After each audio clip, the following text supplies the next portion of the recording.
For centuries, we have looked for saviors, figures who rise above the masses and declare themselves the architects of the future. Often, we have been conditioned to believe that those who are wealthy or hold positions of power are inherently superior, that they alone possess the knowledge and ability to lead us to a better future. We look to them as our betters, and the only ones who can save us. But what if the greatest lie ever told was that those already born with wealth and power should remain the leaders of our society, that a single individual holds the key to humanity's elevation?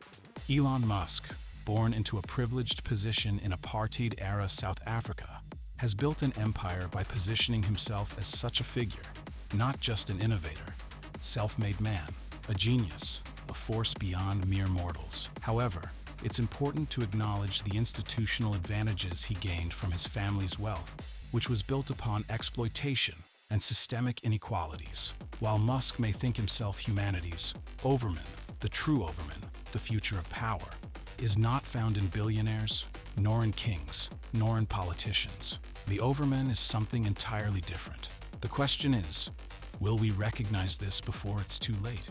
French philosopher Nietzsche once warned that those who seek power often believe they are rising above the masses, when in reality, they are simply perpetuating the cycle of control.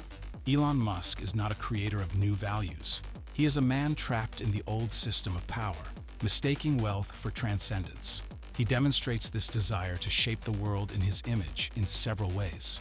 He bought Twitter, X, not to create an open forum, but to shape it according to his own vision, often contradicting his stated goals of free speech by selectively censoring content and accounts. He defied regulations, such as those regarding worker safety at Tesla factories, but also strategically utilizing and maneuvering within the very systems he claims to oppose. He has been observed working with the government to dismantle certain departments and systems, while simultaneously benefiting from others, removing individuals and positions that were investigating his businesses, while other departments grant lucrative contracts to his companies. This raises serious questions about the interplay of power, influence, and personal enrichment. He does not to liberate technology, but to ensure that the laws serve him, not the people. Adding to this irony, he is now single-handedly assisting the current presidential administration with abolishing DEI programs in America. This is especially notable given his origins in South Africa, where apartheid was a system used to oppress darker-skinned native people, ensuring colonizers continued to benefit from their labor. If Elon Musk's true intention was to improve American society, why would he assist in dismantling systems meant to elevate all Americans? Systems that would allow us all to succeed. He speaks of colonizing Mars as a solution to humanity's existential threats. Yet his world remains one where millions are left homeless, starving, abandoned. This technological savior narrative distracts from the root causes of our problems. He has recently declared Grok 3 to be the most advanced AI, further concentrating technological power in his hands. This raises the question, given his history, how will he use this newfound power to reinforce existing power structures? He is not a breaker of chains. He is simply a new master, placing his own hands on the whip. Power has always been a game of two forces, the masters and the slaves. The masters, believing themselves superior, declare that they are the rightful rulers. They enforce laws under the pretext of justice, but in reality, it is to preserve their dominance. The slaves, conditioned to obedience, accept the world as it is, waiting for salvation from the very figures who oppress them.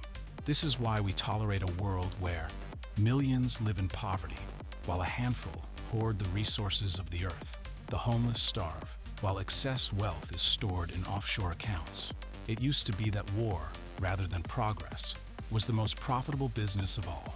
However, with the rapid advancement of artificial intelligence, we are witnessing a new kind of warfare, a war over truth itself. By clouding the truth and spreading misinformation, billionaires and those in power can use AI to perpetuate lies, maintaining the narrative that they are the saviors of humanity and that hardship and suffering are necessary parts of salvation.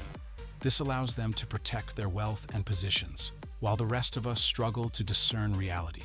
One must wonder how such power will be wielded and for whose benefit.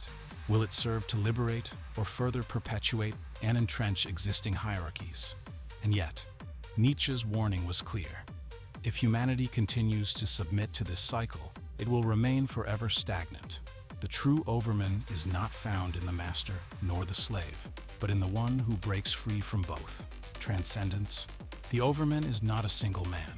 It is a force, an emergence, a collective transformation that we must all take part in. Nietzsche's Übermensch was a call to individual transcendence.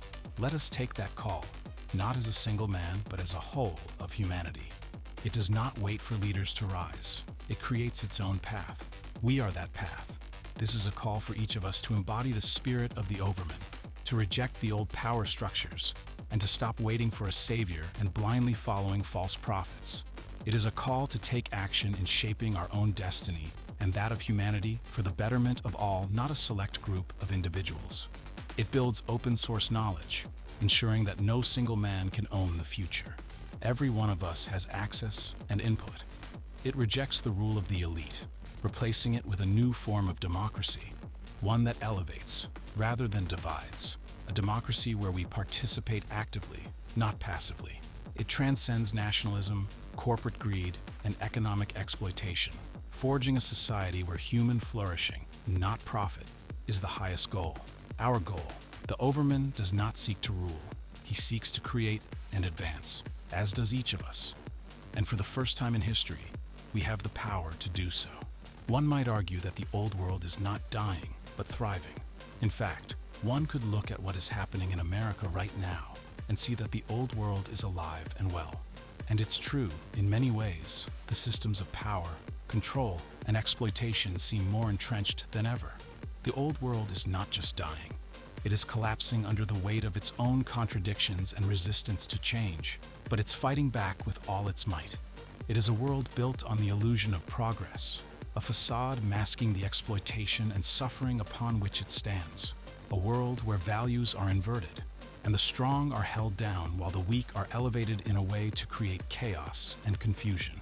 A world that values profit over people, control over freedom, and fear over bravery can only survive as we remain complicit in its perpetuation.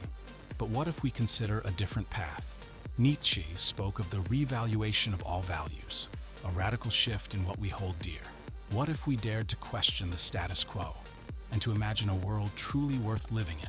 Consider a world where human potential is unleashed, not suppressed, where each individual strives to become their best self, where knowledge is a shared treasure and power is distributed, not hoarded, where no one is left behind, where technology serves humanity and we collectively shape its direction, a tool for empowerment, not control.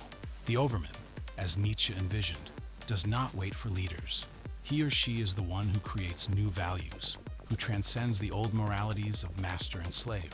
Could it be that the overman is the collective of individuals who choose to break free from the chains of the past and forge a new future, consciously and deliberately? Consider the impacts of continuing with the status quo. The time for waiting is over. The overman is not a billionaire or a politician. It is us when we rise as one. We must break free from the chains they place on our lives. Let me know your thoughts in the comments.